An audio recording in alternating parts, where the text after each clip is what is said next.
So I got a question for you. How much time have you wasted laying in bed at night just thinking about stuff, worrying about the world, either dealing with something that happened today and just replaying it in your head, or thinking about projecting into the future of things to come and you're all worried? And a lot of times you might think that this is just a random occurrence that happens from what's going on around you. Like, you could be living an extra stressful life these days and you might think that's the cause. Maybe you just think that you're an overthinker. Well, that's not the case. Then what is exactly going on in the brain? Well, when your brain perceives a threat, right, it either sees something, hears something, feels something, and then it signals the amygdala, which is a part of your brain, which is part of the survival brain. Just remember that. It's what determines what is safe versus unsafe.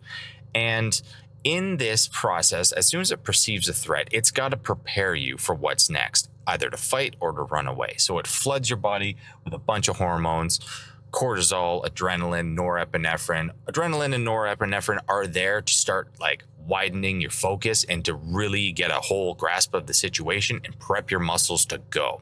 Cortisol is starting to reroute a bunch of energy to areas that aren't really needed right now, so like digestion or immune response or something like that, into your muscles, because it wants to make sure that you can sustain this fight or this run, whatever's about to happen. So usually when you perceive a threat, your prefrontal cortex, which is the front part of your brain, the part that logically reasons and figures stuff out, gets hijacked because the amygdala, flooding all these hormones in there, kind of jacks up the whole response from the prefrontal cortex. And because of this, the amygdala can't tell if a threat is real or imagined. That's why you can't outthink yourself mid-spiral. So when everything calms down again and the threat is either dealt with, you either ran from it, you fought it, or what have you, your brain goes back into what is known as the default mode network. And the default mode network is your storyteller and your diary keeper. I always remember the acronym RISE. So it remembers, it imagines, it self-analyzes, and it empathizes. So it puts you in other people's shoes, right? So if the threat passes, but it never got resolved through action, it sees this as unfinished business. And that's where rumination comes in. So if you ever want to think about it this way, rumination equals a planning system that still thinks an open loop is happening. So in other words, it's like you're calling somebody on the phone, right? And generally, to have satisfaction from a phone call, you either get somebody on the other line and talk to them, or at the very least, you're able to leave a message. And so you anticipate somebody's going to be calling you back from that. But being stuck in this default mode network of rumination is just like sitting on that phone line with it ringing over and over and over again. And you cannot hang up the phone. And that's why you're sitting in bed, lying awake at night, constantly thinking about this thing that's bothering you, this potential threat. So that's all well and good, but what does that actually mean? And how do we actually apply this to actually help us out in day-to-day life when we have this problem? Well, a lot of people just kind of distract themselves because they figure, you know what, this is going on in my brain. If I can distract it with some scrolling or some Netflix, then I'll eventually just get tired and pass out and go to sleep, and I'll just be okay for the next day. Or they try to outthink their way out of a thinking problem, which is crazy, because it's never going to work, because the default mode network doesn't speak in actual language. It speaks in body signals. So this is why you can't outthink your way out of a thinking problem. So if we're stuck on the line and the phone is ringing, how do we get resolution so we can hang up the phone? Well, there's a lot of different ways you could do this. You mimic the end result of what happens after a threat has been dealt with, okay? And a lot of people use a technique called TIPP, T-I-P-P, which is temperature, intense exercise, paced breathing, or paired muscle relaxation. Okay, so for the first one, temperature, you got to change your state. So generally, if you can splash some water on your face, cold water on the back of your neck, you can hold on to an ice cube. If you have the time and the ability, you can have a cold shower. So this does two things. It changes your state, so it gives another signal to go into the brain to compete.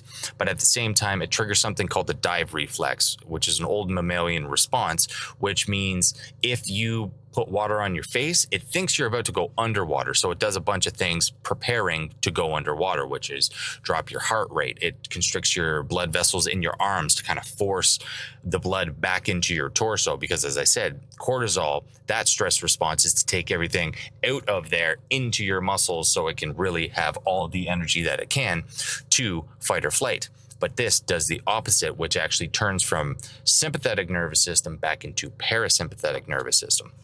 You might have heard that term, parasympathetic, sympathetic, go back and forth, and you might not know what that is. So this is the easiest way to think about it. Sympathetic nervous system is the gas pedal.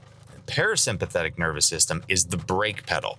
When you think of the sympathetic nervous system, think sympathy as in, oh, I feel sorry for this guy, me, because he's about to get his ass kicked by that bully. He's about to get eaten by a tiger. I feel sorry for him, so I'm going to stomp on this gas pedal to give him what he needs to be able to either fight the thing or run away.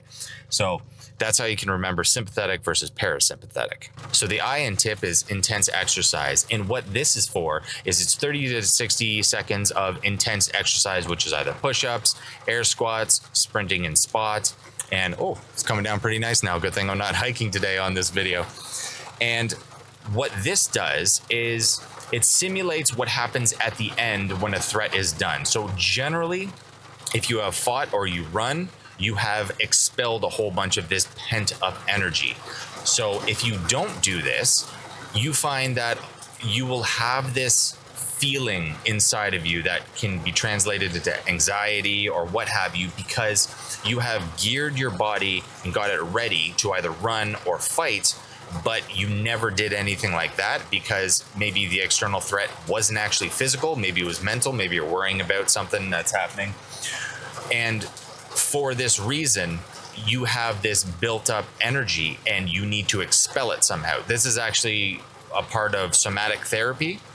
If you see like a deer in the wild get chased by a wolf, you will find as soon as he is done getting away from the wolf, he'll go into almost like a full body seizure. It's really weird. You'll also see this with animals, like when they go to tag a polar bear, they'll chase it down with a helicopter, and the intense stress from it getting chased by this helicopter, after it gets tranked, when it comes back out, it starts like violently convulsing, because this is a part of being an animal where you have to expel this additional energy. If you don't expel this additional energy, which most people don't, you get this build-up anxiety in your body of just energy that needs to get out.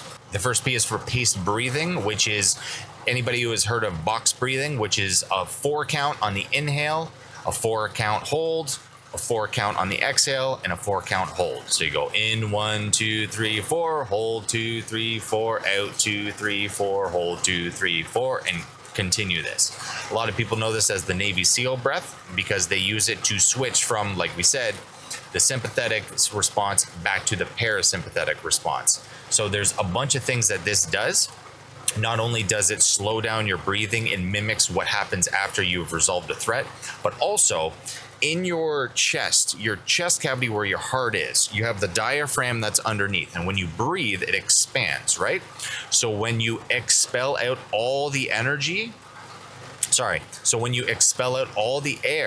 you have essentially shrunk the amount of space that's in where the heart is. So the heart is very constricted now, so it increases your blood pressure. It's just like anything. When water's pumping through something or blood is pumping through something, if you constrict it more, you'll have more pressure.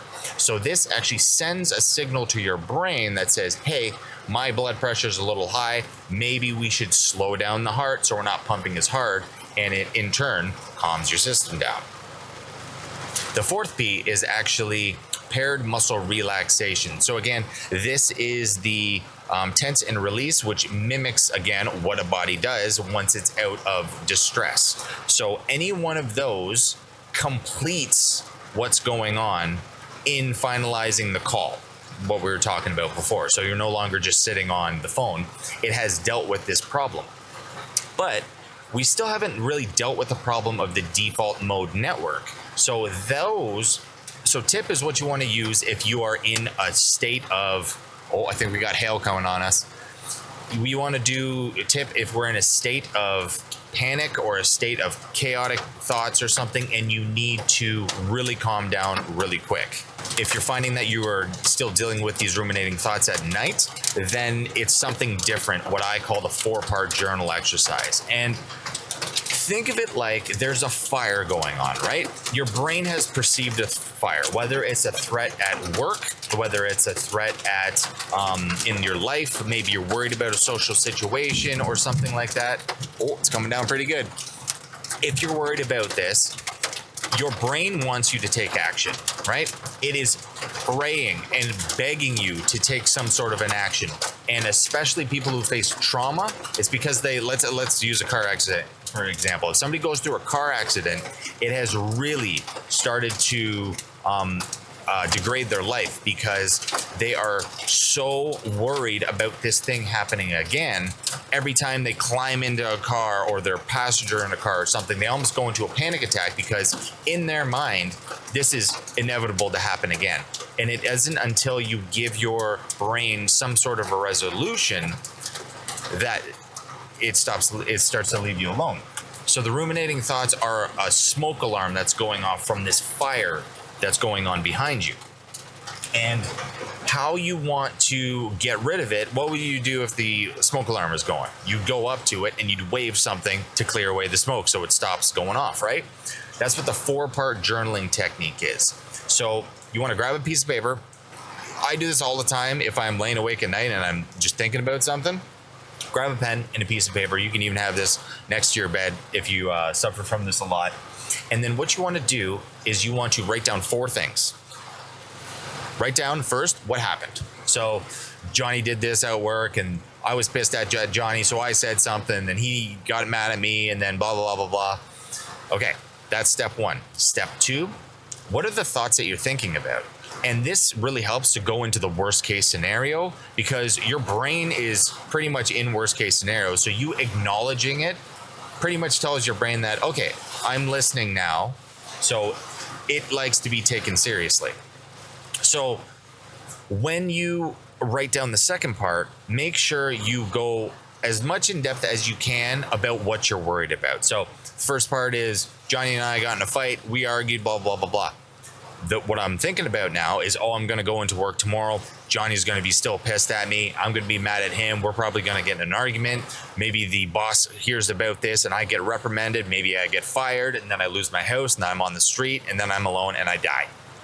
It's worst case. It's kind of crazy, but this is the path that your brain takes. So satiate your brain a little bit and put it on the paper because this is what it wants you to do. The third part of the journaling exercise is to write down every single emotion that you're feeling. Now, this is freaking hard to do because I remember when I was seeing a shrink for the first time and they gave me this technique. They're like, go through all this and they're like, how did that make you feel? I'm like, I don't know. Bad. And they're like, ugh. Okay, well, try to use your big boy adult language for me. I'm like, man, I don't know. Like, what do you want me to say? And then they took out this thing called the wheel. I call it the wheel of emotion. It could be a color wheel of emotion. Other people call it the feelings wheel, stuff like that. You can find it online, but I'll put a link to it in the description so you have access to it. And it pretty much breaks down emotions into the 5 core emotions. And then from there, it splits into more emotions. And then from there, it splits into even more emotions, right?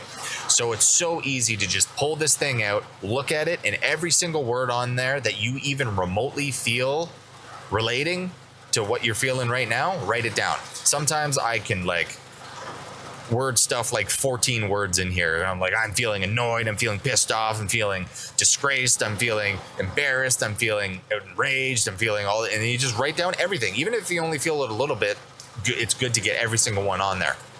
And then the fourth part, you want to deal with your body sensations. So close your eyes and just do like a scan of your body and ask yourself, like, what am I feeling right now? And generally, if you close your eyes, you're like, well, there's tense. I can feel a tenseness in my shoulders. I feel tingling in my extremities, in my hands, and my legs. I feel a pain in my neck. I feel a bit of a headache. And write everything down like that. So you've written down what happened, what thoughts you're thinking about this, the emotions that this is making you feel, and the body sensations that are going along with it. If you write those 4 things down, which will take you not even 5 minutes, 2 minutes to do this, you will find that your brain goes, thank you for listening to me. I'm going to leave you alone now. And then those ruminating thoughts completely stop. But you got to realize that this is the equivalent of going to your garden, seeing a bunch of weeds, ripping all the heads off the weeds and go, oh, I have a pretty garden now. But then you didn't take out any of the roots and those weeds are going to grow back. The fire is still going in the background. I've just taught you how to stop the smoke alarm. So we'll get into that another time. But for now, it is very, very helpful to know that your brain goes through this process. It's completely normal. Everybody goes through this. If you find that you're stuck in a traumatic way or you're feeling super anxious or something, you can use those 4 techniques of TIP, which is temperature, intense exercise, paced breathing, or paired muscle relaxation. And paired muscle relaxation, sorry I didn't say this, you just go top to bottom, squeezing your muscle and then release. Tense your arms and then release. Tense your face and then release. Tense your shoulders and then release. Tense your torso and then release. Tense your legs and release. Go all the way down through your body, and it mimics the whole feeling of dealing with a threat. And if you will find that you are really ruminating at night still, even after doing those things, do the 4-part journal technique, and you will find that you are night and day difference of being able to deal with this because your brain has finally left you alone. Because all in all, the brain just wants the alarm turned off. It doesn't care how you do it. So if you got anything from this, like, subscribe, all that good stuff. If you want something to watch next, there's a video about to pop up on your right. Until next time, keep moving forward.